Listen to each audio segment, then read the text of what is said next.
Once again, very good morning everyone. I welcome you all in the second session of the chapter The Rise of Magadha. Students, as you are knowing, today is Thursday and Thursday second period is of History and Civics. So I am here with the class. Students, you people are knowing total how many chapters are? As I show you in the beginning of the chapters, beginning of the sessions. So total how many chapters we are having in the third semester? We are having total 4 chapters in the third semester, 3 chapters from history and 1 chapter that is given here is from civics. Clear? So let us see, my dear students, what we have seen in history. First chapter we are going through Janpada and Mahajanpada, that already I have taught you. Okay, what is left that we will see. Yeah, so let's see. This Mahajanpada Bimbisara I taught you. Anga, about Champa and Ajatasatru I taught you. Patligramam, Patliputra. Now, Nanda dynasty. Chandragupta Maurya took over the control over Nanda dynasty. That also I have taught you. Now, next one is Alexander's invasion. Alexander's invasion, that we have to see. Students, you are knowing that Alexander is known as Alexander the Great. Who was Alexander the Great? Alexander was the king of Macedonia. King of Macedonia, who came India. Okay, Macedonia, you can understand, it is Greece. Okay, is considered who? Alexander. Alexander is considered to be one of the most remarkable men in history of the world as well as in Indian history, because he won all the battle in the world, but in India he could not win. He could not step ahead. Okay, he could not step ahead. So Alexander, his invasions are very famous all over the world. Clear? His ambition was what? To conquer the whole world. He was having dream that he could be the king of whole world. Only one king will be of whole world. He was having this ambition. Unfortunately, this ambition was not achieved by him. Why? Because there in India there were Chanakya. There was Chanakya and Chandragupta Maurya, who were very clever, very intelligent and very powerful. Clear? So he conquered vast territories from Asia, Syria, Egypt, Mesopotamia and the Persian Empire. These all areas were conquered by him. Further, he extended to the Indus Valley. Indus Valley, you are knowing? Indus Valley means our country. Okay, near about Afghanistan and Kashmir. He came as far as the deserts of Rajasthan too. He came to the deserts of Rajasthan, and he came in Indus Valley. Indus Valley is our civilization. You are knowing, our country's civilization. When Alexander invaded India in 326 BCE, northwestern India was divided into number of kingdoms whose rulers were always at the war with one another.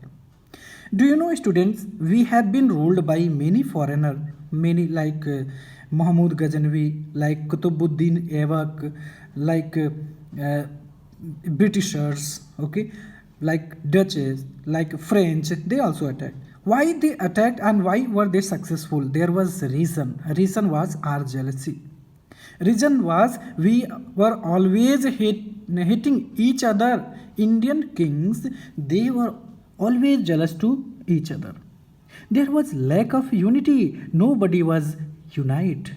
Okay, and we ourselves invited foreigners to come and attack our neighboring territory.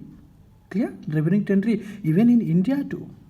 Like Babur, you are knowing the Mughal Empire, like Akbar's dynasty, Mughal Empire in Mughal Empire, Babur was the founder. So Babur was invited by Indian,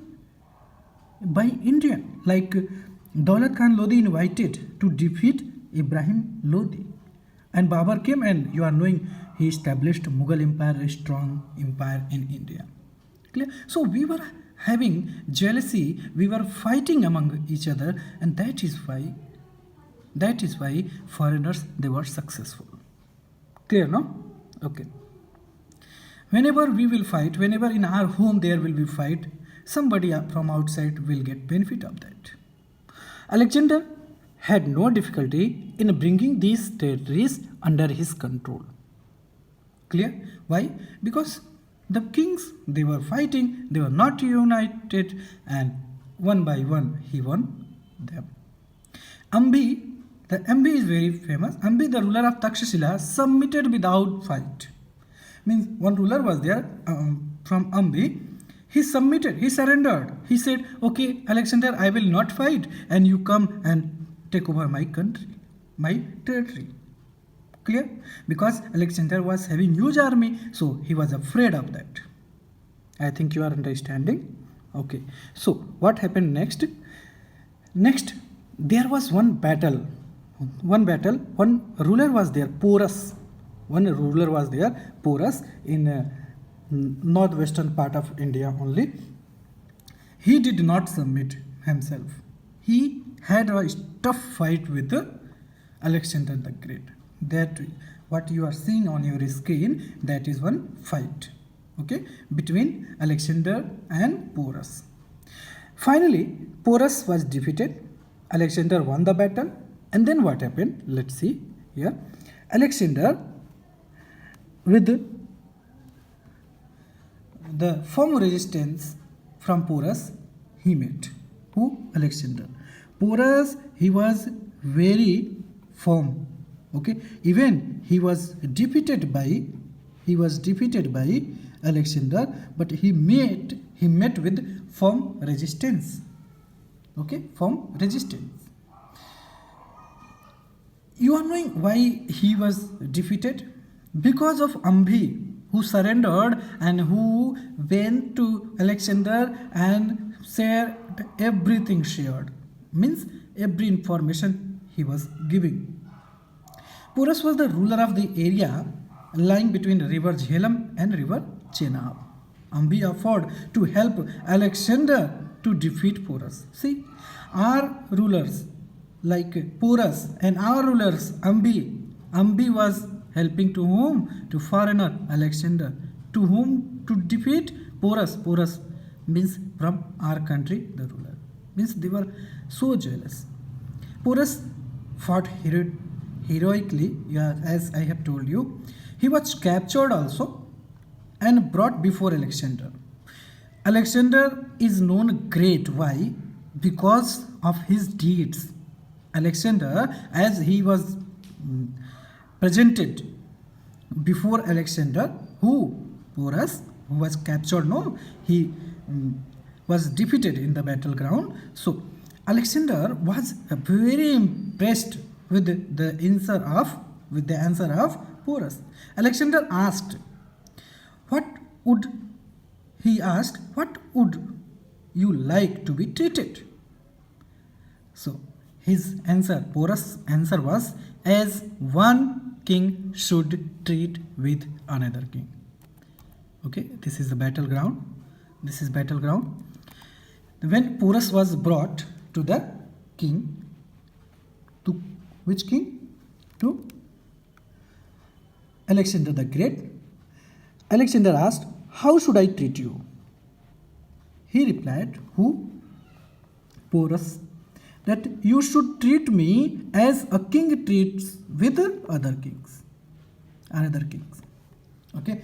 By this answer, listening this answer, the Alexander was really very happy, and you are knowing, as he was, why was he happy? He was happy because he thought he is now in my custody. I can kill him anytime, but he is not afraid. He is not afraid, and so firmly he is answering. So by this reply, he was very happy and he set Porus free and returned all his territories. Okay, he left Porus. He said, I am very glad, I am very happy by your answer. You get your all territory, what I have won, you get all your territory back. Okay, it is generally believed that Alexander and Porus became friends after this. You know, empire one empire which was captured was returned. Why? Because Porus was very firm.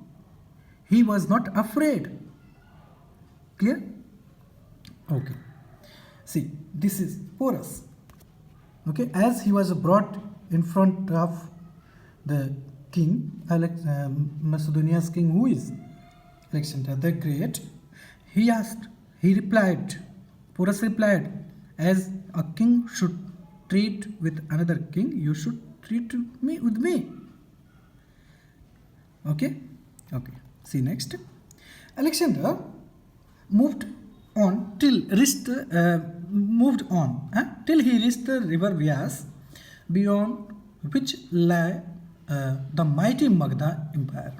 At this stage, his army refused to advance any further. Army refused that we cannot come ahead, we cannot go ahead. Why? Because army was war weary. Army was very tired and they loved their home. They wanted to go home back. That is why they refused. They were not willing to face the powerful army of Magadha. This was also one reason. Alexander was forced to turn back. Why? Because if army is refusing from fighting, so how Alexander alone can come and win? So he returned back. He divided the territories under his direct control in 3 parts. Each part was placed under the control of Greek generals. Whatever part he won, okay, he divided among them, among the generals. Clear, no? Okay. Alexander never reached his homeland. It is believed that he died in Babylon while at the young age of 33 only. In Babylon he died. It is believed that when he was going back to home, he was sick, and due to his sickness in the midway in Babylon he was dead. Clear? Now we will understand what was the effect of Alexander's invasion. Effect of Alexander's invasion. Let us understand. Means we have seen that Alexander, he could not win India completely.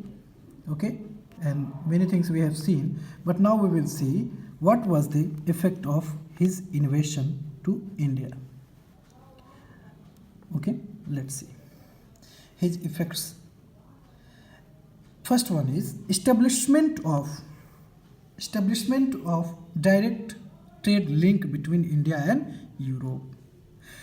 Before Alexander, nobody was having the idea of the route, okay, way from Europe to India would they come. But Alexander, as he came India, he found a route to come India. So people from India to Europe, they could travel and they had a direct trade link between. I think it is clear now. Okay. Next one is Alexander's historians have left records. His campaigns along with their dates. These records helped India historians to fix the exact date for later events and reconstruct Indian history chronologically. Not understood? No problem. Listen. As Alexander went back, after Alexander's whatever was composed, whatever was written by the scholars who were with Alexander, so Alexander came, they wrote about Alexander, they wrote about India, that at this time Alexander came in India.